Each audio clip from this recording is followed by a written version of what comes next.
Well, good morning to my YouTube, TikTok, Facebook, Instagram, Blue Sky, fan base family. I hope everybody's having an amazing day. I hope you had a great night.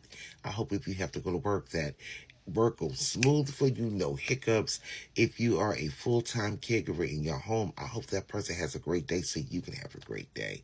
Hi, my name is Rachel Better by Better Love on this app, Rachel Better Love Banks on Facebook, Better Love on Instagram, uh, where else? Lord have mercy. Lemonade. And on Facebook, it's Rachel Banks and it's Caregivers Corner Connection. That's me. I am a generational caregiver and I share my journey. I had my mom for 15 years and she suffered from congestive heart failure, Parkinson's, and Alzheimer's. God called her home in 2022. Actually, tomorrow will be her passing anniversary.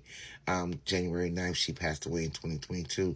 But prior to her passing, I had to get my adult son, Kevin. Everybody knows Kevin up on here, the Honeybun King. And my son is 39 and is living with schizophrenia, defective disorder, traumatic brain injury, and early onset Alzheimer's. And yes, that's a real thing. You can get early onset Alzheimer's or early onset dementia. And I share my journey out here. I am a public speaker and author. I work a 40-hour-a-week job. I started my business, Caregivers Corner Connection.com, which I'm very proud of, which is a consulting agency where I help families get the things that they need in their in their home if they're going to be a caregiver, or I do the footwork and do the background check and the references on facilities if they have to place a loved one in the facilities. That's what I do. I am very grateful for that.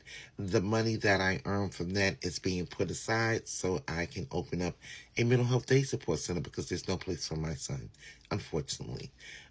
Yeah, and I also help. I am the co-founder of Caregivers Conversation with my boy Jazzy Jeff, where we host lives on TikTok. Where we everything's caregiver. We have special people come up on the panel. Um, we support each other in their caregiver needs. We share resources and trips. What we don't do, we will never ever tell you what medication to give somebody. We are not doctors, lawyers, or pharmacists. If you have a headache, we won't even tell you to take an aspirin. We are not going to be responsible for that. But what we can do is suggest, hey, why don't you see this doctor? We do stuff like that. That's what we'll do. Um, Also, I started a challenge. Listen, I'm all over the place. Don't judge me. I started a weight loss challenge with my caregivers from January 1st to January 31st. The winner gets a treadmill. I'm paying for that. And runner up gets a NutriBullet. I'm paying for that. So, yeah, and that's because caregivers, we lose who we are. Weight gain. Look, see that? Weight gain. Weight gain. My goal is to lose a total of 40 pounds. I've lost 100 and over 150 something pounds. And with the stress, I gained like 35, 40 of that back. So I'm working real hard to get that off because 2026 is me being healthier mentally, physically, and spiritually. I have to, for me. Someone inboxed me and asked me a question. Since I've been doing this for so long, 20 years. And someone said, well, how did you deal with being a mom and a caregiver? And I'm going to explain how I explained it to them. When I got my mom, my oldest and Kevin were already adults. They were out the house. They were already adults. Only had my youngest son. There's a huge space gap between my oldest and my youngest. My oldest two, Kevin and Steven, they saw that loving grandmother, my mom, the happy-go-lucky woman, the one, come here, baby. Here, put this in your pocket. Don't tell your mom. But my youngest son got the sick grandma, the declined grandma. And I focused so much on my mom that it affected him. I didn't know walking into this. I did not know. My son was in what? Not even, he was in middle school when I got my mom. No, he wasn't even in middle school yet when I got my mom. So it was just me focusing on my mother, this, that, and the third, and it affected him mentally. And I didn't see that. I see it now. I caught myself later on as he grew up, went to college and stuff like that. I saw that, but he got the sick grandma. So when I tell my clients, because I do have clients with my company, You need to get you a special day if you have small children before you bring someone in the home. I don't care if it's your mother, your father, your sister, your brother. It doesn't matter. You need to have a conversation and explain to your child's best ability that they can understand what's going on. Hey, grandma, grandpa, uncle, auntie, niece, whatever, they're sick and it's not our fault. Whatever. You know how to talk to your children. You know how your children will react to your conversations. I hope so. And let them know. Explain to them. Let them know we have to help out so and so. And then when that transition does happen from you bringing your loved one into your home,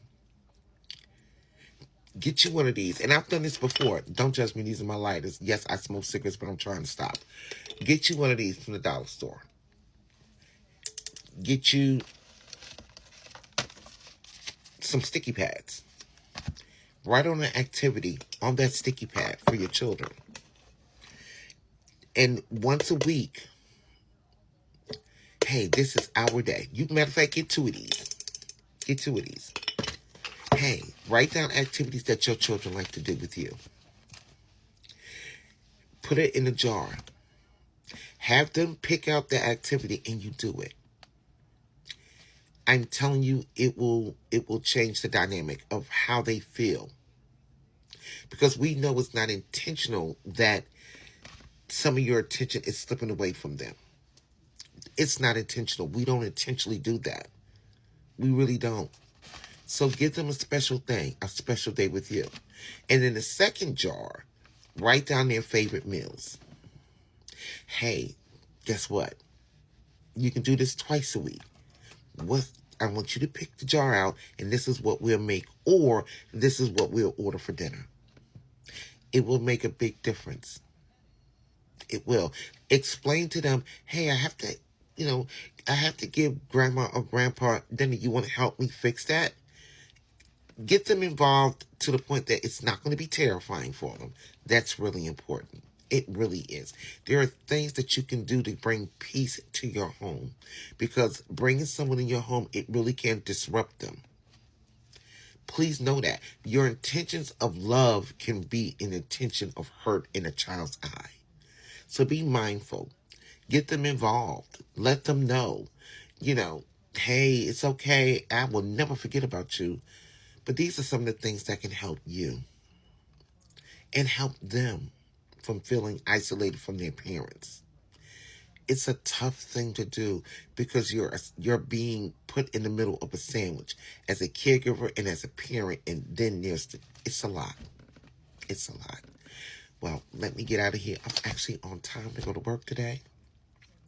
You guys have an amazing rest of the day. And hey, we're all in this together.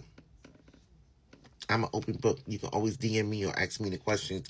I have also been known to give my number out to help caregivers, or they just want to yell, scream, vent. That's me. I'm here. Where am I going? I don't have no social life. And it's not like I got a boyfriend, so you guys have a great day. My bones is a little stiff from my yoga this morning, my stretching, but it's okay. It felt good. Have an amazing day, and I will see you guys tomorrow on my page, Jazzy Jeff and I, Caregivers Conversation, 9 p.m. Eastern Standard Time. And people say, well, why is it so late? The people that we take care of are in bed at that time. So it's easier for us where we can pay attention to any questions or somebody want to come up on the panel. That's why it's 9 p.m. Eastern Standard Time, because it's a breath of fresh air for us. So anyway, see you guys later. I'm heading to work.